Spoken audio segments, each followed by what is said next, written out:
The champagne cork hit the ceiling of the yacht at 11:47 p.m.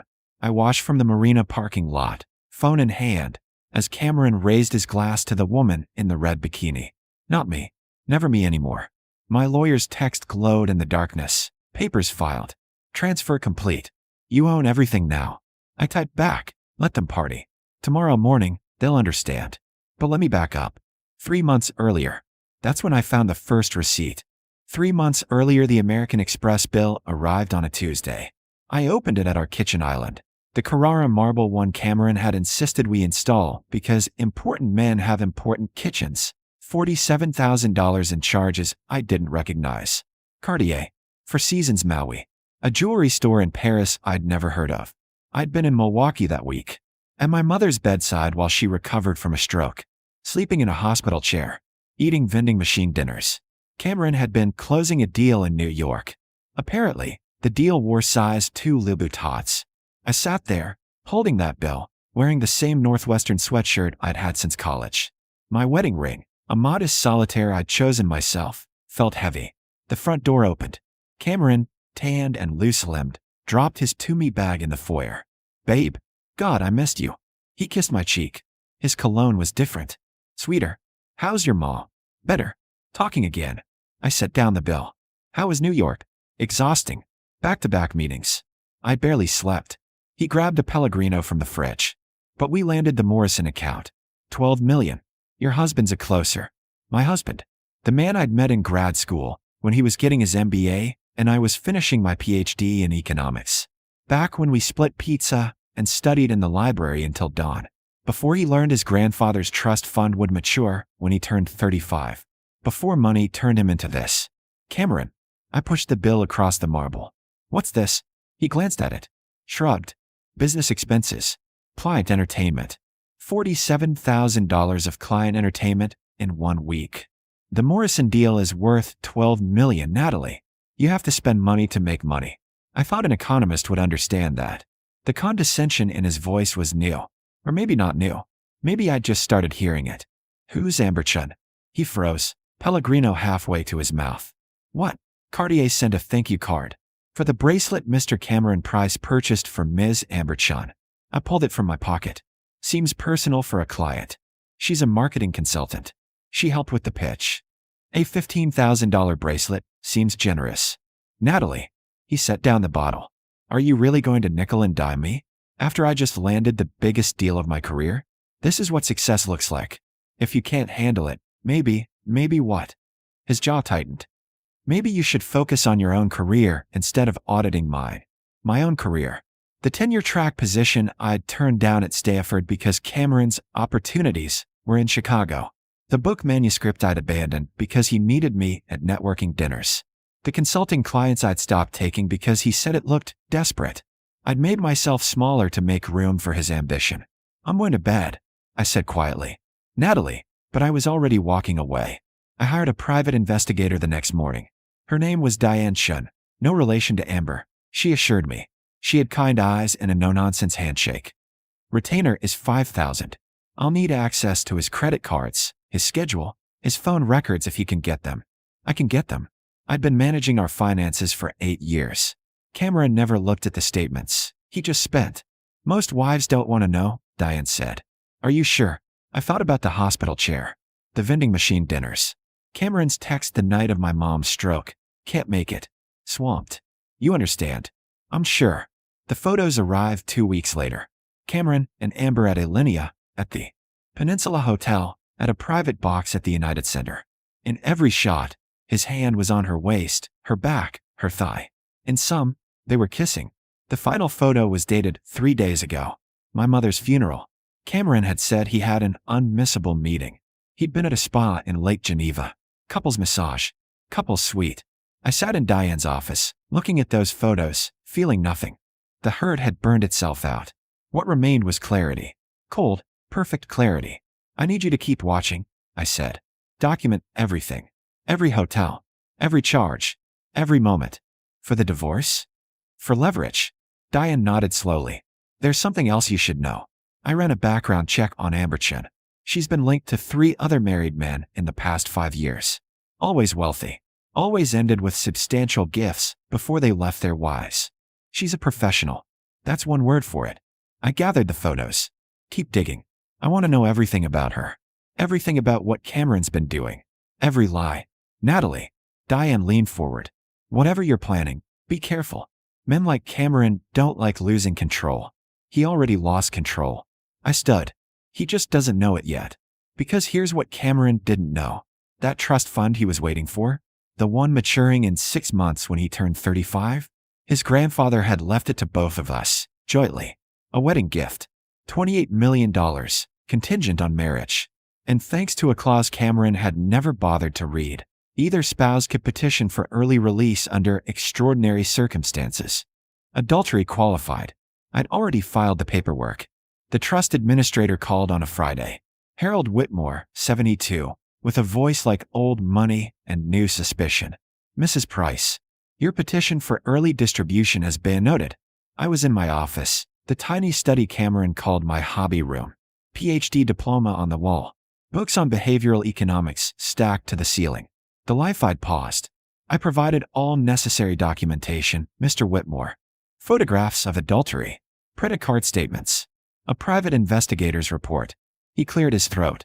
Your grandfather-in-law's trust included morality clauses. I'm obligated to investigate claims of marital misconduct before releasing funds. I understand. Do you also understand that if these claims are substantiated, the entire trust transfers to the aggrieved party? That's you, Mrs. Price. Your husband would receive nothing. $28 million. Everything Cameron had been counting on. Everything he built his future around. I understand completely. This is irreversible. Once I certify the transfer, Mr. Whitmore, my husband, is currently at the Four Seasons with his mistress. Room 1847.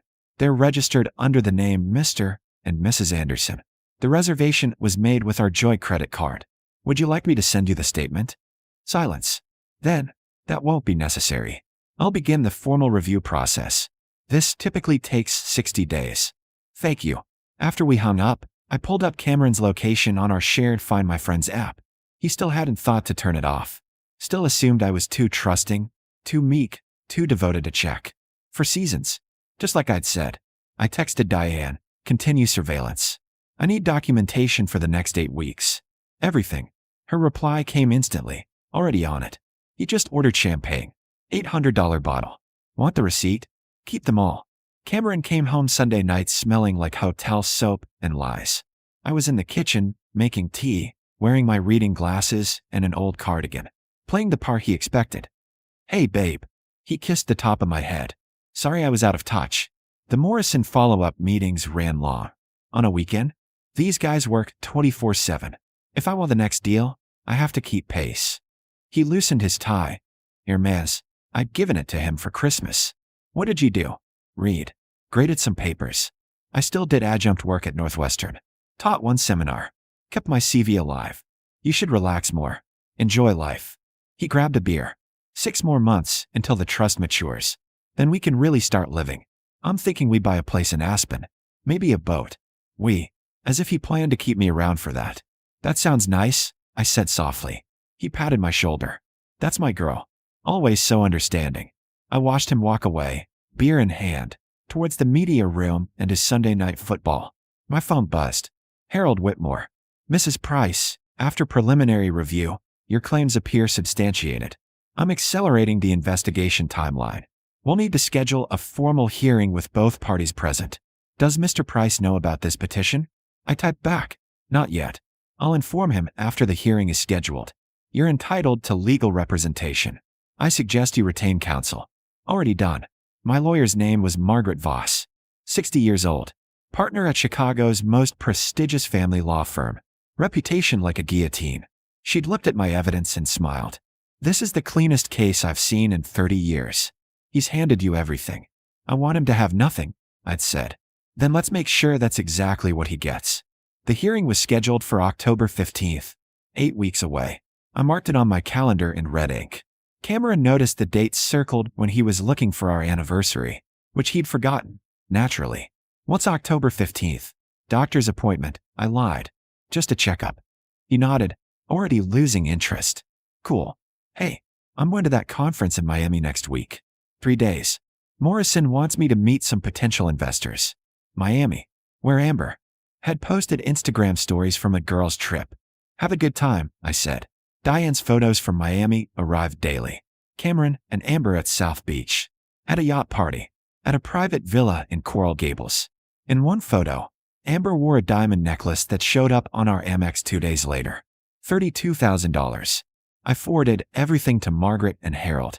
Harold's response: this behavior demonstrates willful disregard for marital obligations and fiduciary responsibility.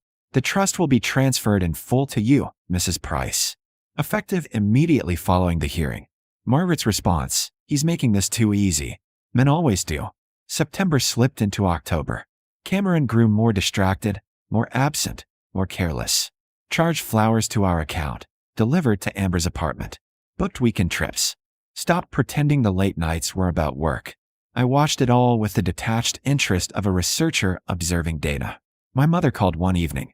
She'd recovered well, returned to her book club in her garden. You sound different, Natalie. Different how? Stronger. Clearer. A pause. Whatever you're doing, I'm proud of you. I haven't done anything yet. Yes, you have. You stopped making yourself small. I can hear it in your voice. After we hung up, I looked at myself in the bathroom mirror. She was right. Something had changed. The woman looking back at me didn't apologize for taking up space anymore. October 14th, Cameron announced he was going to a yacht party. Business thing. Investors from Hong Kong. Could run late. The party was real. Diane had confirmed it. Amber would be there, playing hostess. Have fun, I said. He left at 9 p.m., wearing the Brioni suit I'd bought him for his birthday. I watched from the parking lot as he boarded the yacht. Watched as Amber greeted him with a kiss that left lipstick on his collar. Watched as they raised champagne glasses under string lights and starlight. My phone timer read 11:47 p.m. when the cork popped. At 11:48, I texted Margaret. Tomorrow's the day. Are we ready? Born ready. Get some sleep, Natalie. Tomorrow, you take back your life. I drove home through empty streets. Past the life Cameron and I had built. The condo he'd chosen. The restaurants he'd preferred. The city he'd claimed. Tomorrow, none of it would be his anymore. Tomorrow, the lawyers would call. And Cameron Price would learn that the quiet wife he'd dismissed was the only thing standing between him and ruin. I'd held the power all along. I'd just been waiting for the right moment to use it. The hearing room smelled like old wood and older money. 10 a.m. October 15th. Whitmore and Associates law offices occupied the 63rd floor of the Willis Tower. Cameron arrived at 9:58, confused but confident. He wore his power suit, navy Tom Ford, crisp white shirt, that Hermes tie. He still didn't know why he'd been summoned. Natalie. He spotted me across the conference room. What's going on? Whitmore's office said it was urgent trust business. I sat between Margaret and Harold Whitmore. In front of me, 3 binders of evidence. Bank statements, hotel receipts, photographs, private investigator reports. The last 8 months of Cameron's life, documented and indexed. Mr. Price. Harold gestured to a chair. Please sit. We have significant matters to discuss regarding your grandfather's trust. Cameron sat, glanced at me, at Margaret, back to Harold. Is there a problem with the distribution? It matures in 6 weeks. The distribution has been accelerated, Harold said. Your wife filed a petition for early release based on material breach of marital contract. Material breach? Cameron's laugh was nervous. What are you talking about? Margaret slid the first binder across the table. Your affair with Amberchin constitutes adultery, Mr. Price. Your grandfather's trust included explicit morality clauses. Infidelity triggers forfeiture of all benefits. Cameron's face went white. You can't. He looked at me. Natalie, this is insane. Whatever you think you know, I know you were at the Four Seasons on August 12th, room 1847.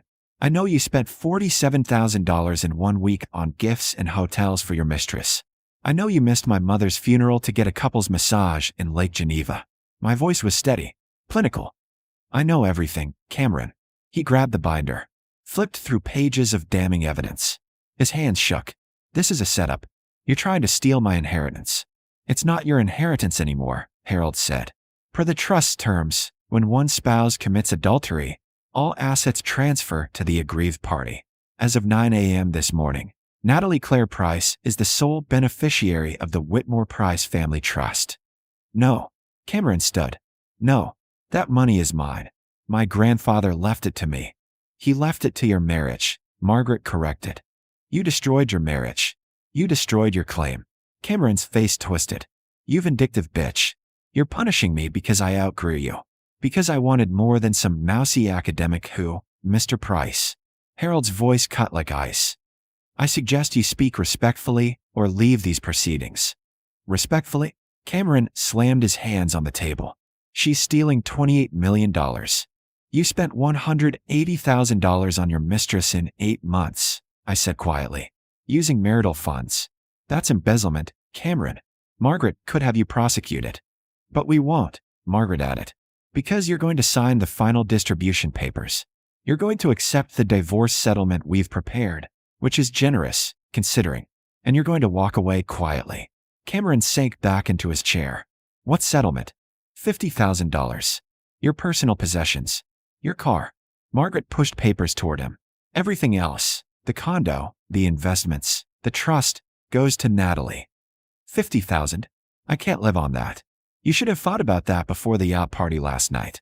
I pulled out my phone, showed him the photo. Him and Amber, champagne glasses raised, her hand on his chest. You're still being careless, Cameron. Still assuming no one's watching. He stared at the photo. At me. Something crumbled behind his eyes. Who are you? He whispered. The woman I married would never. The woman you married disappeared in hospital waiting rooms while you partied. She died at her mother's funeral that you skipped. What's left is who I actually am. Someone who doesn't need you. Someone who never did. Harold cleared his throat. Mr. Price, you have 2 options. Sign these papers, accept the settlement, and maintain your dignity. Or refuse, and we release this evidence to your business associates, your family, and the press. The Morrison account, Margaret added. How would they feel knowing their closer spent company entertainment funds on his mistress? That's fraud, Mr. Price. We've already consulted with their legal team. They're very interested. Cameron's face went gray. You contacted Morrison? We contacted everyone who matters, Margaret said. Your reputation is currently intact, but that status is contingent on your cooperation. He looked at the papers. At me. At the life he'd thrown away for champagne and string lights and a woman who loved his money more than him. I loved you, he said. Once. Didn't that mean anything? It meant everything. That's why this hurts. I met his eyes. But you stopped loving me long before I stopped loving you. You just didn't notice because I was too quiet to complain. He picked up the pen. His hand shook so badly he could barely sign. But he signed. 2 months later, I stood in my new office at Stanford. The position they'd offered 3 years ago, still open, still mine if I wanted it. I'd wanted it. The view stretched across campus, autumn gold and California sun. My books lined the shelves. My research papers covered the desk. My PhD diploma hummed centered on the wall.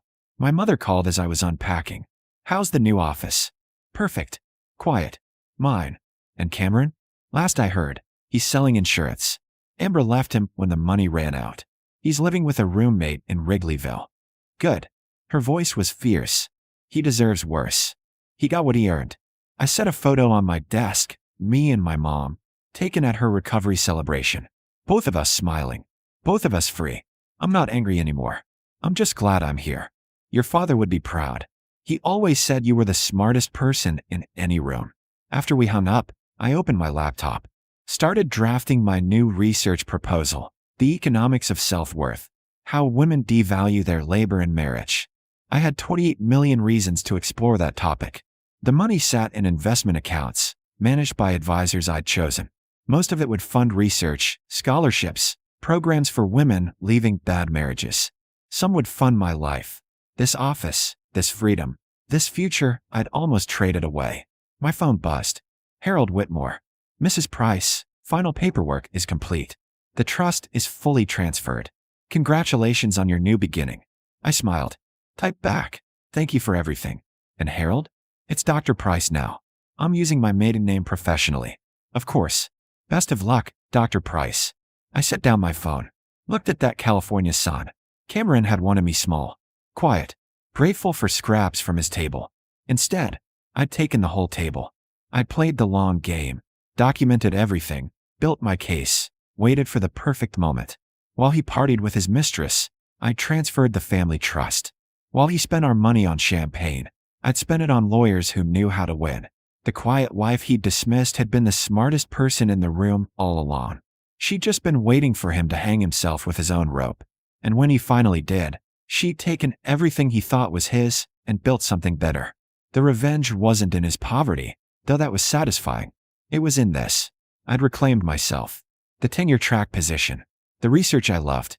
The life I'd paused. All of it, mine again. Cameron lost his money, his mistress, his reputation. I gained something infinitely more valuable. Proof that I never needed him. The smartest investment I ever made was in myself. And the return was immeasurable.